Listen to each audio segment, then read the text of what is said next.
बीवी हो तो ऐसी। एक बादशाह अपने महल की छत पर टहल रहा था। टहलते टहलते उसकी नज़र महल के नज़दीक घर की छत पर पड़ी, जिस पर एक बहुत ही खूबसूरत औरत कपड़े सुखा रही थी। बादशाह ने अपने एक बंदी को बुलाकर पूछा कि यह किसकी बीवी है। बंदी ने कहा, बादशाह सलामत, यह तो आपके गुलाम फिरोज की बीवी है। बादशाह नीचे उतरा। बादशाह पर उस औरत के हुस्न जमाल का सहर सा छा गया था। उसने फिरोज को बुलाया। फिरोज हाजिर हुआ तो बादशाह ने उससे कहा, फिरोज, हमारा एक काम है। हमारा यह खत फला मुल्क के बादशाह को दे आओ और इसका जवाब भी उनसे लेते आना। फिरोज उस खत को लेकर घर वापस आ गया।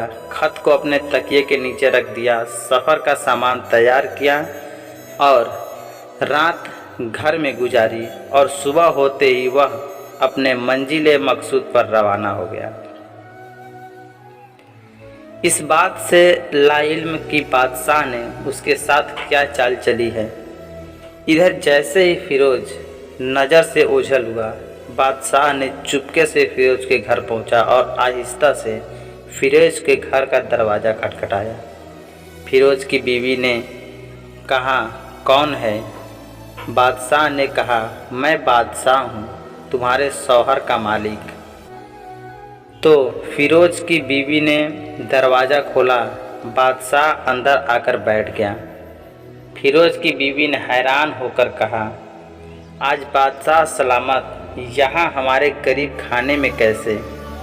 बादशाह ने कहा, मैं यहाँ मेहमान बनकर आया हूँ। फिरोज की बीवी ने बादशाह का मतलब समझकर कहा, मैं अल्लाह की पनाह चाहती हूँ आपके इस तरह आने से, जिसमें मुझे कोई खैर नज़र नहीं आ रही। बादशाह ने गुस्से में कहा, ऐ लड़की, क्या कर रही है तुम? शायद तुमने मुझे पहचाना नहीं। मैं बादशाह हूँ, तुम्हारे शौहर का मालिक। फिरोज की बीवी ने फिर कहा, बादशाह सलामत, मैं जानती हूँ कि आप ही बादशाह हैं, लेकिन बुजुर्ग कह गए हैं, शेर को अगर जितनी ही भूख लगी हो वह मुर्दा तो खाना नहीं शुरू कर देता। और कहा, बादशाह सलामत, आप उस कटोरे में पानी पीने आए हो जिसमें आपके कुत्ते ने पानी पिया है। बादशाह सलामत उस औरत की बातों से बड़े शर्मसार हुआ और उसको छोड़कर वापस चला गया, लेकिन अपने चप्पल वहीं भूल गया। यह सब तो बादशाह की तरफ से हुआ था। अब फिरोज को आधे रास्ते में याद आया कि जो खत बादशाह ने उसे दिया था वह तो घर पर ही छोड़ आया है। उसने घोड़े को तेजी से वापस मोड़ा और अपने घर की तरफ लपका। फिरोज अपने घर पहुंचा तो तकिए के नीचे से खत निकालते वक्त उसकी नज़र पलंग के नीचे पड़े बादशाह के नालैन चप्पल पर पड़ी, जो वह जल्दी जल्दी में भूल गया था। फिरोज का सर चकरा गया और वह समझ गया कि बादशाह ने उसे सफ़र पर सिर्फ इसीलिए भेजा ताकि वह अपना मतलब पूरा कर सके। फिरोज किसी को कुछ बताए बगैर चुपचाप घर से निकला। खत लेकर वह चल पड़ा और काम खत्म करने के बाद बादशाह के पास वापस आया तो बादशाह ने उसे इनाम के तौर पर 100 दिनार दिए। फिरोज दिनार लेकर बाजार गया और औरतों के इस्तेमाल के कीमती कपड़े और कुछ तहाइफ भी खरीदे। घर पहुंचकर बीवी को सलाम किया और कहा, चलो तुम्हारे मायके चलते हैं। बीवी ने पूछा, यह क्या है? कहा, बादशाह ने इनाम दिया है और मैं चाहता हूँ कि तुम यह पहनकर अपने घर वालों को भी दिखाओ। बीवी, जैसे आप चाहें। बीवी तैयार हुई और अपने वालिदैन के घर अपने शौहर के साथ रवाना हुए। दामाद और बेटी और उनके लाए गए तहाइफ को देखकर वह लोग बहुत खुश हुए। फिरोज बीवी को छोड़कर वापस आ गया।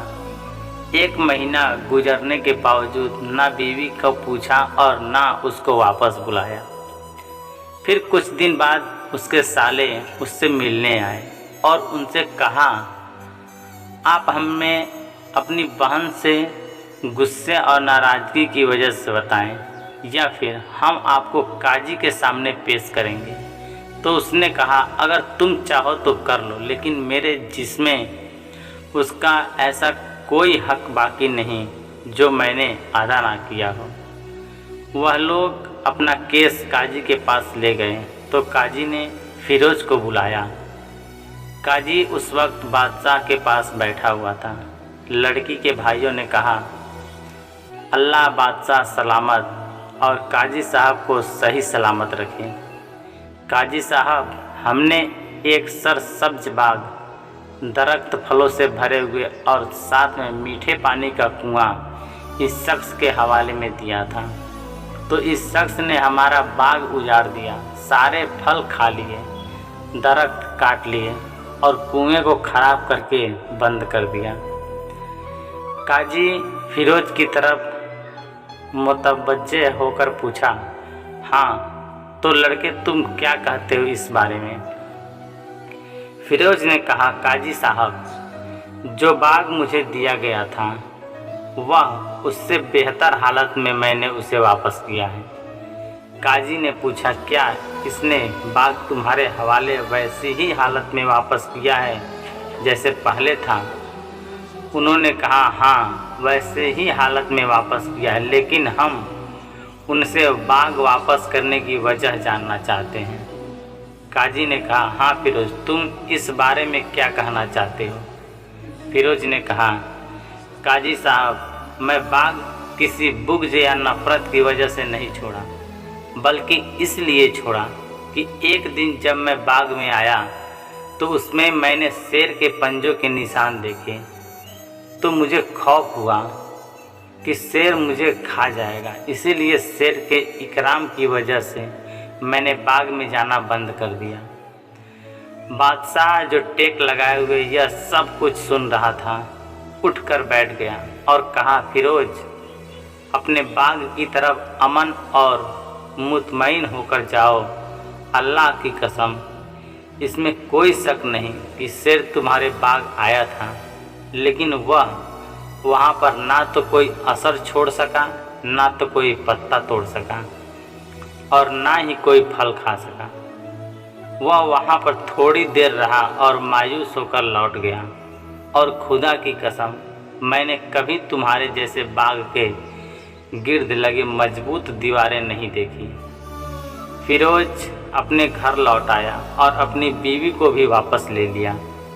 ना तो काजी को पता चला और ना ही किसी और को कि माजरा क्या है। क्या खूब बेहतर है अपने अहलो अयाल के राज को छुपाने की, लोगों को पता ना चले, अपने घरों के भेद किसी पर जाहिर ना होने दें। तो दोस्तों, ये वीडियो, ये कहानी आप लोगों को कैसी लगी हमें कमेंट सेक्शन में कमेंट करके ज़रूर बताइए।